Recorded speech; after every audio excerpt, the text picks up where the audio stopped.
Ne nous sommes-nous jamais attardés à la pensée que nous sommes aimables, compréhensifs, et n'est-ce pas à notre avantage que nous sommes toujours comparés aux autres?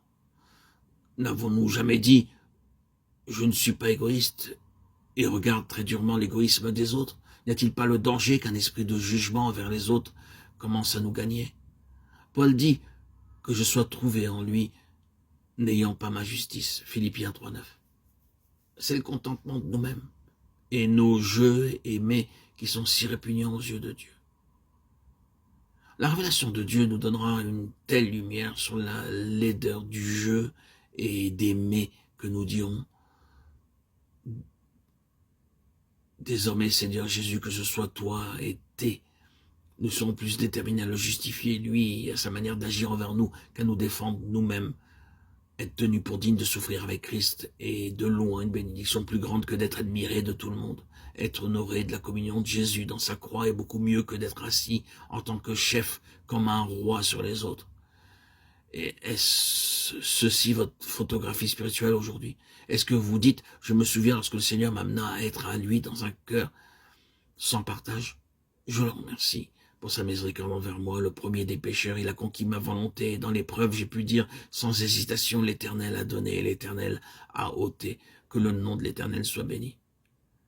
Mais il est possible que vous ajoutiez, j'avais l'habitude de marcher dans la lumière, mais maintenant j'ai l'impression de me trouver dans un désert d'une effroyable solitude. Autrefois, j'avais une claire communion avec Dieu. Maintenant, il me semble pas me parler. J'ai été utilisé pour d'autres. Maintenant, les choses sont comme si Dieu n'avait rien à faire avec moi. Auparavant, je m'asseyais comme chef. Maintenant, je suis mis dans un coin solitaire et je suis un objet de raillerie. Ils avaient l'habitude de penser que j'étais un ouvrier populaire qui avait du succès. Maintenant, ils disent, il ne semble pas du tout être utilisé. Au milieu de tout cela, vous êtes consolé, vous reposant sur votre innocence en toute affaire, en vous reposant sur votre esprit compatissant.